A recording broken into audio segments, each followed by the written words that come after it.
भाभी भाई से बिल्कुल भी मोहब्बत नहीं करती थी, क्योंकि जब वो बाहर जाने लगे तो भाभी ने नागवारी से उनकी तरफ देखा और मुझे कहा, जाकर दरवाज़ा बंद कराओ। मैं हैरान थी कि इतनी मोहब्बत करने वाली भाभी अचानक बदल कैसे गई हैं। वो तो पहले भैया को दरवाजे तक छोड़ने जाती थीं, जब वो वापस आते थे तो उनका बाकायदा इस्तकबाल करती थीं। पर अब भाभी ने ऐसे चाव करना छोड़ दिए थे। भैया के जाने के बाद भाभी अपने कमरे में चली गई। मुझे बोली कि मेरे साथ आओ।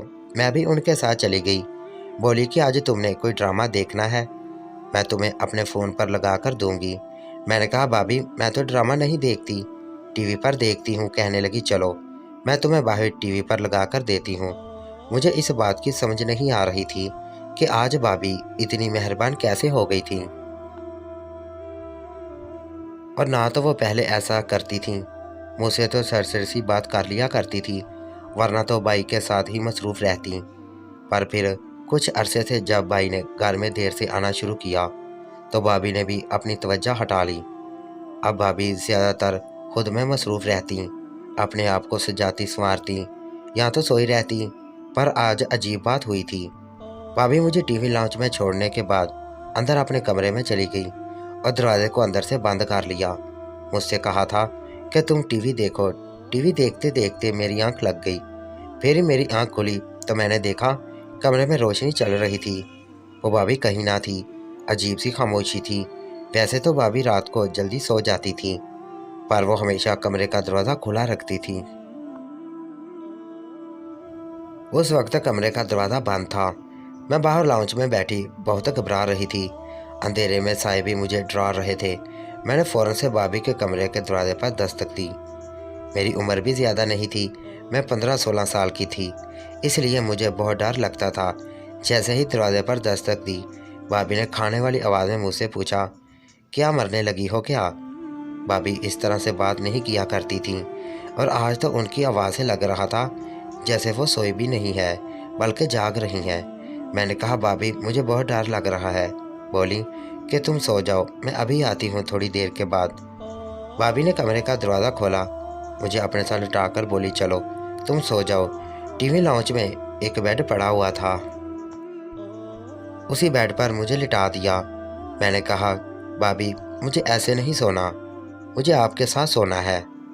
भाभी ने मुझे गुस्से से देखा और बोली, जिद नहीं करो, जितना कहा है उतना ही किया करो। मैं सोने की कोशिश करने लगी, पर मुझे नींद कहाँ आती। मुझे डर भी लग रहा था, और थोड़ी देर के बाद ऐसा महसूस हुआ जैसे भाभी मेरे पास से उठकर चली गई हों। अम्मा को तो अक्सर खांसी रहती थी, वो दूसरे कमरे में मेरी बहन के साथ सोती थी। मेरी बहन अम्मा का बहुत ख्याल रखती थी, पर मेरी भाभी से दोस्ती थी, सो मैं हर वक्त भाभी के साथ ही चिपकी रहती। मुझे उनकी आदत भी हो गई थी। लेकिन ये क्या, आज तो भाभी मेरे पास रुक ही नहीं रही थी। तकरीबन 2 घंटे बाद दोबारा मेरी आँख खुल गई। मैंने देखा मेरे पास भाभी नहीं थी। मुझे बहुत डर लग रहा था। देखा तो भाभी के कमरे का दरवाज़ा अभी भी बंद था। मुझे ये देखकर बहुत डर लगा था। मैं टीवी लाउंज में अकेली सो रही हूँ, छत का दरवाज़ा भी खुला हुआ था।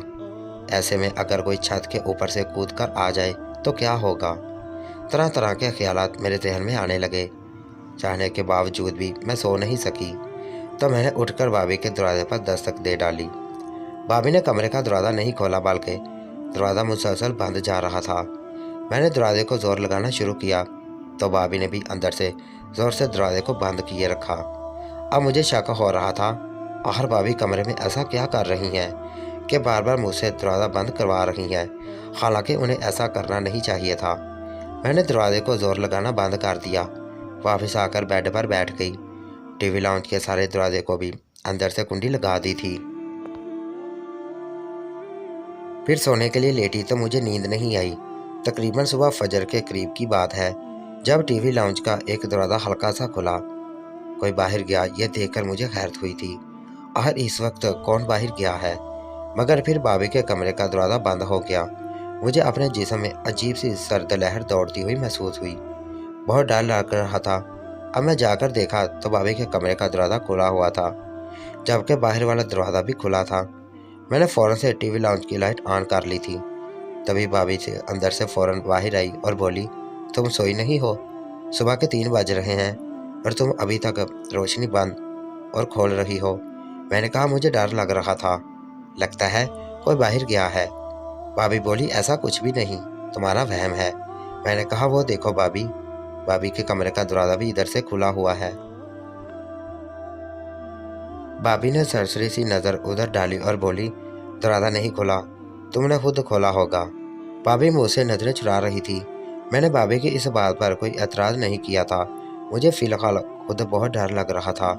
मैंने भाभी से कहा मुझे डर लग रहा है। बोली कि तुम कोई छोटी बच्ची नहीं कि तुम्हें डर लगे।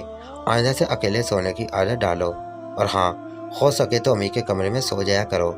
भाभी का रवैया फीका देखकर मुझे बहुत दुख हुआ था, लेकिन मैं चुप हो गई। अगली सुबह एक अजीब वाक़या हुआ। हम लोग सुबह उठे तब तक भाई भी नाइट ड्यूटी से आ जाते थे। आज भैया तकरीबन 6 बजे के करीब आ गए। एक बार फिर दरवाज़ा खुला। टीवी लाउंज का दरवाज़ा भी खुलने पर मुझे आवाज़ आई। मैंने देखा भाई घर आ गए थे। उस वक्त तक मैं जा चुकी थी। भाई बोले मुझे बहुत भूख लगी है, नाश्ता बना दो। मैंने कहा भाई मैं आपको नाश्ता बना दूंगी। भाई ने कहा नहीं, मैं मीना के हाथ का ही खाऊंगा। भाभी की आंखें देखकर लगता था कि वह पूरी रात सोई नहीं है, बहुत थकी हुई लग रही थी। मैंने कहा भाभी तो थकी हुई हैं। भाई बोले थकी किस बात से, रात पूरा तो आराम किया है। मुझे भूख लग रही है, मैं कुछ खाए बगैर नहीं सोऊंगा। मुझे नींद नहीं आएगी और अगला पूरा दिन सर में दर्द होगा। मैंने कहा ठीक। मैं अपने बिस्तर पर वापस से लेट गई। मैं सुबह ऐसे ही किया करती थी। सोने से पहले, जागने से पहले मैं हमेशा 1-2 घंटे बिस्तर में ही रहती थी। तभी भाभी के किचन में नाश्ता बनाने की आवाज़ आई। आज भाभी ज़ोर ज़ोर से बर्तन इधर उधर पटक रही थी। लगता था कि भाभी को सख्त गुस्सा आ रहा है। मैंने सोचा लेटने की बजाय मैं भी भाभी की मदद कर देती हूँ। मैं अपने कमरे से उठकर किचन में गई तो देखा भाभी गुस्से से नाश्ता बना रही थी। मैंने देखा वाकई भाभी की तबीयत कुछ ठीक नहीं लग रही थी। भाभी ने नाश्ता बनाकर भैया को दिया तो मेरी अम्मा भी जागे। बोली बहू, मेरी तो खांसी ने रात भर हालत बुरी कर दी है, नाश्ता बना दो, मुझे बहुत तबीयत ख़राब है। भाभी बोली कि मुझे नींद आई है। तब अम्मा ने कहा तुम्हें किस चीज़ से नींद आई है, पूरी रात तो तुम सोती रहती हो। मैं पूरी रात खांसती रहती हूँ, मुझे नींद नहीं आई और भूख भी बहुत लग रही है। भाभी ने नागवारी से अम्मी की तरफ देखा और फिर बोली अच्छा, मैं नाश्ता बनाती हूँ। अभी भाभी ने नाश्ता बनाया ही था कि दरवाजे पर दस्तक हुई। भाभी के मेके से कुछ लोग मेहमान के तौर पर हमारे घर आए थे। भाभी की छोटी बहन सुबह सुबह आ गई थी। भाभी उसे देखकर खुश होने की बजाय और तंग होने लगी। अलीहा, आज तुम कैसे आई? भाभी ने सरसरी सा पूछा। अलीहा खुश होकर बोली बाजी, आज तो मेरा आखिरी पेपर था, देखे ना, आपकी तो सुबह हुई है पर अभी तो 10 बज रहे हैं। मैं पेपर देकर अभी आ गई हूँ। मैंने सोचा मैं आपके हाथ से होकर चलूँ। भाभी ने घड़ी पर एक नज़र डाली और बोली अच्छा तुम इसके साथ कुछ खेलो, मैं अभी सोने जा रही हूँ, मुझे बहुत नींद आ रही है। ये कहकर भाभी अपने कमरे की तरफ जा रही थी कि अब्बाजी घर आ गए। उन्हें एक और काम पड़ गया। अब्बाजी घर आते ही नहीं थे। वो अमूमन अपने दूसरे बेटों के साथ रहते थे। कारोबार भी था सो इसलिए काफ़ी मसरूफियत रहती थी। आज तो भाभी पर जैसे शामत ही आ गई थी। भैया भी नहीं थे, भैया भी सो रहे थे। भाभी दोबारा किचन में आई। अब वो बहुत थक चुकी थी पर देखते ही देखते वो गिर गई। उन्हें गिरता देखकर हम सब किचन में आ गए थे। मेरी बहन जो रात भर अम्मा के साथ जागती रहती थी, उसे भी अम्मा ने उठा दिया। जाओ जाकर भाभी को देखो। अब भाभी परेशान हो गए। अम्मा ने कहा कहीं औलाद की खुशखबरी तो नहीं। भाभी बेहोश हो गई। करीब ही एक डॉक्टर को बुलाना पड़ा क्योंकि उस वक्त हमें डॉक्टर के पास ले जाने वाला कोई नहीं था। सो करीब से ही एक डॉक्टर को अपने घर बुला लिया। घर आकर डॉक्टर ने भाभी को चेक किया तो बोला इन्हें कमज़ोरी हुई है, ये कुछ खाती पीती नहीं है और नींद भी पूरी नहीं करती, इनका ख्याल रखा जाए। डॉक्टर तो ये कहकर चला गया। भाभी को होश भी आ गया और हम सब सोच रहे थे कि घर में इतना काम भी नहीं है, तो भाभी को इतना काम भी करने की ज़रूरत नहीं कि अपनी तबीयत ख़राब कर ली। तब भाभी ने एक ऐसी बात कही जिसने मुझे बहुत ज़्यादा हैरान भी कर दिया और भाभी पर से मेरा एतबार भी उठ गया। भाभी ने सबके सामने मेरा नाम लेते हुए मेरे ऊपर इशारा करके बोला ये मुझे सारी रात सोने नहीं देती, मेरे कमरे के बाहर बैठी रहती है और बार बार दरवाजे पर दस्तक देती है। मैं कमरा बंद करके सोती हूँ, लेकिन ये मुझे कभी बाहर से दरवाजे पर दस्तक देकर जगाती है तो कभी अंदर शोर करती है। ये मेरे कमरे के अंदर बैठती है, ना बाहर निकलती है। मैं सारी रात इसकी वजह से परेशान रहती हूँ। भाभी की ये बात सुनकर मेरे तो होश ही उड़ गए। आज से पहले उन्होंने ऐसा कभी नहीं किया था, पर एकदम ही मुझ पर इतना बड़ा इल्ज़ाम लगा दिया। अम्मा अब्बा दोनों मेरी तरफ शिकवा भरी निगाहों से देखकर बोले, बेटी तुम पूरी रात क्यों जागती रहती हो, कोई ख़ास वजह? अब्बा तो मुझे मशकूक नज़रों से देख रहे थे। मैं शर्मिंदा हो गई। मैंने कहा, कुछ नहीं अब्बा, बस वो ये क्या बताएगी, पूरा दिन तो ये टीवी वाली फिल्में देखती रहती है, रात होती है तो अंग्रेज़ी फिल्में देखती है, इसीलिए टीवी लाउंज में बैठी रहती है। इसे कहें कि आइंदा से अम्मा के कमरे में सोया करे या फिर टीवी को उठाकर अम्मा के कमरे में ले जाए। भाभी की बात सुनकर अम्मा अब्बा पर तो एक और पहाड़ आ गिरा।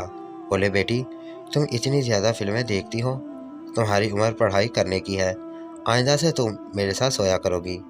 अम्मी ने भी ये बात की। मैंने कहा ठीक है, पर दिल में सोच लिया था भाभी का पर्दा ज़रूर अच्छा करूँगी।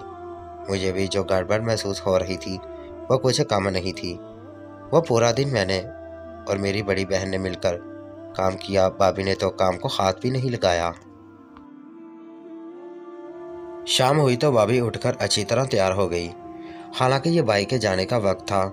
उस वक्त भाभी को तैयार नहीं होना चाहिए था, पर मगरिब होते ही भाभी ने एक बार फिर से छोटा सा एक कैन बनाकर मुझे दिया और बोली, जाओ जाकर कूड़ा फेंक आओ। मैंने कहा क्यों? बोली कि घर में गंद है। मैंने कहा आज तो सारी सफाई हमने की है, अब किस लिए गंद इकट्ठा कर रही हैं? पूरा कूड़ा क्रिकेट हम लोगों ने जमा करके ही पहले फेंक दिया था। भाभी ये देखकर गुस्से से बोली, मुझे ज़्यादा सिखाओ मत, आज तुमने घर का काम किया कर लिया, तुम तो मुझे सिखाने लग गई हो। अब से घर का काम मैं ही किया करूँगी, फिलहाल तुम जाओ या कूड़ा फेंक कर आओ। मैंने कहा ठीक है। मैं जैसे ही कूड़ा फेंकने बाहर गई, मैंने वहाँ एक हौला सा था, मुझे बड़ा अजीब लगा। मैं जान गई थी कि शायद भाभी मुझे एक निशानी के तौर पर बाहर भेजती हैं। मेरे जाने का मतलब यही होगा ना कि आज भाई घर से जा रहा है, और ये बात ना जाने क्यों मेरे जहन में अचानक से आ भी गई, क्योंकि ऐसा हर रोज होता था। घर में कूड़ा हो, भाभी मुझे कूड़ेदान में कूड़ा डाल देती और कहती जाकर फेंक आओ। हौला देखकर मैंने किसी किस्म की कोई रद्द अमल का इजहार नहीं किया। मैंने वहाँ से पीछे हटकर ये बात भैया को बताई। भैया सोच में पड़ गए, मुझसे और भी चंद सवालात किए और बोले, चलो ठीक है, और आज तुम अपनी भाभी से कोई बात ना करना, अपने कमरे में सो जाना, मैं घर नहीं आऊँगा। और हाँ, यह बात अपनी भाभी को भी बता देना। भाई ये कहकर चला गया। मैं जानती थी कि भाई ने ये बात बिला वजह नहीं की, ज़रूर इसका कोई मकसद होगा। भाई के जाने के बाद मैं अपने कमरे में आ गई। आज तो भाभी का यहाँ तो पर्दा चाक होने वाला था, या फिर हमेशा के लिए कोई ना कोई ऐसी अनहोनी तब्दीली आनी थी जिसके बाद भाई और भाभी का रवैया आपस में ठीक हो जाता।